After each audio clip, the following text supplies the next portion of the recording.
Baby-led weaning or traditional spoon feeding. It feels like one of the first big, stressful decisions we have to make. You go online for answers, and it seems like each method has a core group of diehard advocates and an equal number of people ready to tell you that you're making a huge mistake. The pressure to choose the right way is just immense. But what if the whole debate is flawed? Is there actually such a thing as one right way to feed your baby? I'm Sarah. I'm not a doctor. I'm a mom on a mission to read all the parenting books and scientific studies so you don't have to. And today, we are going to cut through that noise together and find the truth. And finding that truth starts with a promise from me to you, to give you a clear, evidence-based guide so you can confidently decide what's best for your family, not for anyone else. But here's the secret I uncovered in all my research. What if the most passionate arguments you've heard for baby-led weaning and for spoon feeding are actually just myths? That's our mission today. Here's our game plan. First, we'll quickly define both methods so we're all on the same page. Then, we are going to tackle the biggest claims one by one, armed with actual research. And finally, I'll share the simple truth that makes this whole decision so much easier. All right, let's dive into step 1 of our game plan. What exactly are we talking about when we say baby-led weaning and traditional spoon feeding? Let's paint a picture, because the philosophy behind each one is just as important as the technique. First up, baby-led weaning, or BLW. I want you to imagine your 6-month-old sitting in their high chair. Instead of a bowl of puree, you place a few pieces of soft-cooked broccoli on their tray. It's big enough for them to grasp in their fist.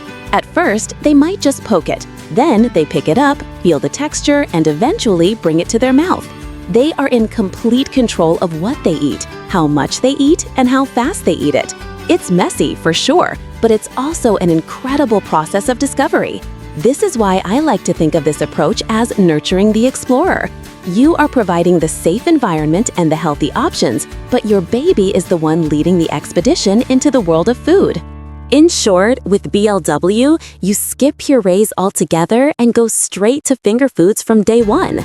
Now let's picture the other path, traditional spoon feeding. Imagine your baby in that same high chair. This time, you have a bowl of vibrant, smooth sweet potato puree. You dip the spoon in, and you catch their eye with a warm, encouraging smile. You bring the spoon to their lips, giving them a gentle, guided introduction to a new flavor. It's a dance. You're watching their cues. Are they leaning in for more? Or are they turning their head, telling you they're done? It's a very connected, interactive experience. This is what I call the guided tour approach. You are the knowledgeable and trusted guide, introducing new tastes and textures in a structured, progressive way. You start with smooth purees around 6 months, move to thicker, lumpier textures around 7 months, and by 8 or 9 months, you're naturally introducing soft finger foods alongside the spoonfuls. So you have the explorer and the guide. 2 different philosophies, 2 different starting points.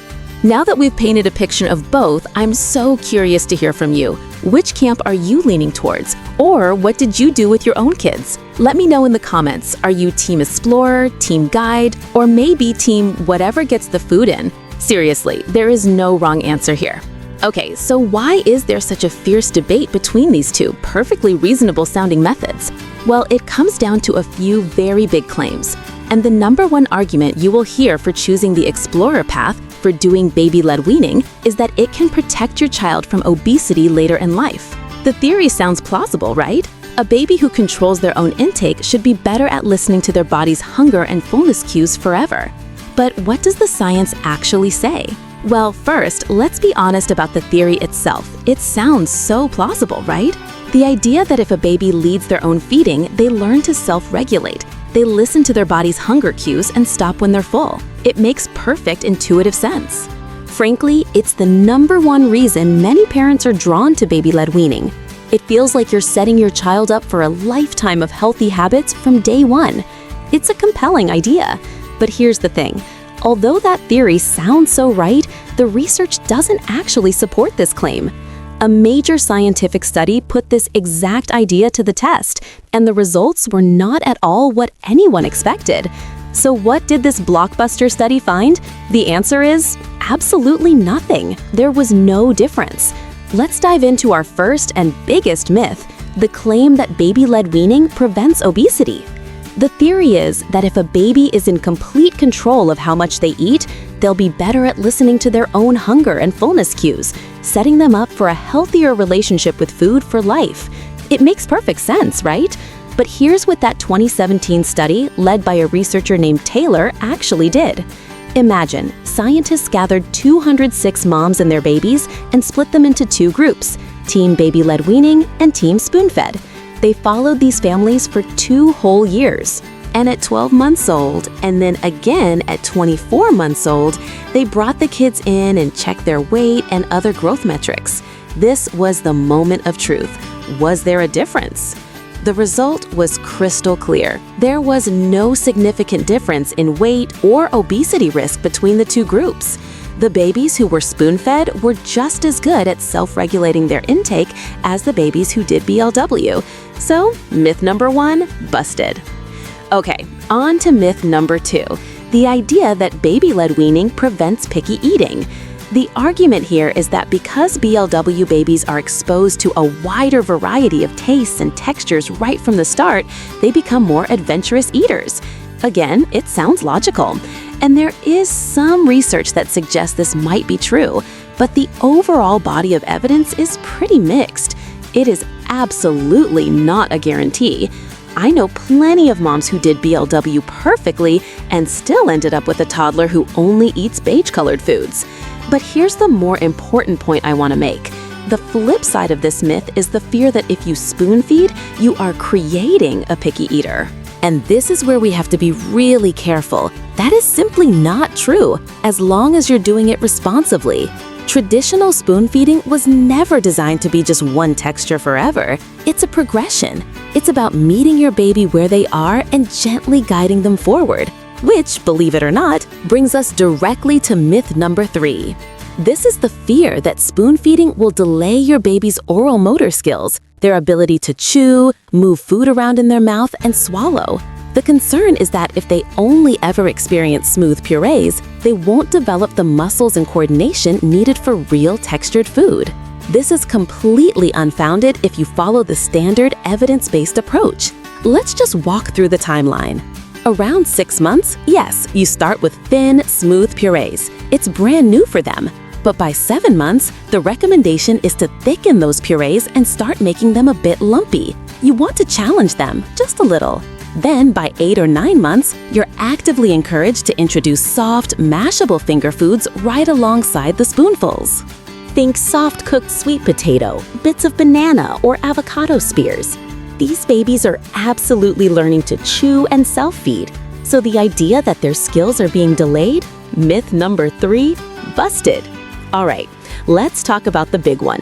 The one that keeps parents up at night and is frankly the number 1 reason people are scared to try baby-led weaning. Myth number 4, choking. First, and this is the most important thing I need you to hear, we have to separate 2 very different things, gagging and choking.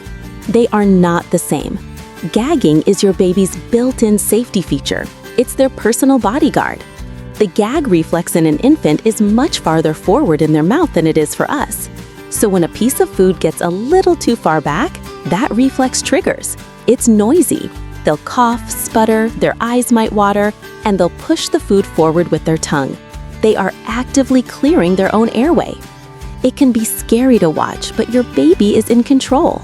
Choking is the opposite. Choking is silent. It's when the airway is truly blocked. The baby can't cry, can't cough, can't make a sound. They may start to turn blue. This is a true medical emergency. So the real question is, does baby-led weaning lead to more choking? Scientists wanted to know the exact same thing. A major study in 2016 did the same thing as the obesity study. They made 2 teams. One group of parents was given education on baby-led weaning, including what size and shape to make the food to be safe. The other group did traditional puree feeding. And the result? The babies doing baby-led weaning were at no higher risk of choking than the spoon-fed babies. None. Now, they did gag more often, especially at the beginning. But remember, gagging is the safety system working. It's not the emergency.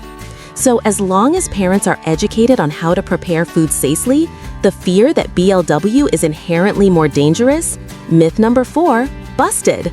So after all that, after busting the biggest myths about obesity, picky eating, and choking, what's left? Well, here's the most important secret of all, the one that finally lets you breathe. I want you to think of it like 2 trails leading up the same mountain. Baby-led weaning is like the winding, scenic path. Your little one is the explorer, setting the pace, discovering every new texture and taste along the way. Traditional spoon feeding is more like the guided path, a bit more direct, with clear signposts and a steady, planned incline. They start in different places, and they look very different at the beginning. But here is the magic. Both trails, they lead to the exact same beautiful view at the summit. By 9 to 12 months, no matter which path you started on, your baby is standing at that peak. The research is clear. At that age, babies who were spoon-fed are now being introduced to finger foods and eating modified family meals. They are eating essentially the same things as the baby-led weaning babies. And this is why the whole argument about which one is easier just falls apart. Baby-led weaning isn't no prep. You're still carefully steaming vegetables and cutting food into safe, graspable shapes. And spoon feeding isn't necessarily harder when you can simply blend a portion of your own family dinner. The work isn't more or less, it's just different. The pressure to pick the one right path, it just melts away because the destination is the same. The only real question left to ask is which journey feels right for your family. And the beautiful, liberating answer is you are the only one who can decide that. You are the expert on your baby. You are the expert on your family's rhythm, your own mental health, and what feels manageable in your home. I want you to trust that feeling. If the idea of cleaning pureed sweet potato off the ceiling fills you with dread, then a structured spoon-feeding journey is a wonderful path. If you love the idea of watching your baby explore textures on their own terms, and you're prepared for a little more mess, then baby-led weaning could be a perfect fit for you. Because when you clear away all the noise, all the Instagram pressure, and all the mommy war debates, the science is actually very quiet and very clear. There is no single best way. There is only your way. My mission with this channel is to give you that clarity, to cut through the noise with real research so you can parent with confidence instead of anxiety. If this video helped you feel even a little bit of that relief, I would be so grateful if you could give it a like. And if you want to keep getting evidence-based guides that make your life easier, please subscribe and hit that notification bell. Honestly, content that challenges popular opinions can sometimes get buried by the algorithm, and I don't want you to miss out. Thank you so much for being here. You've got this.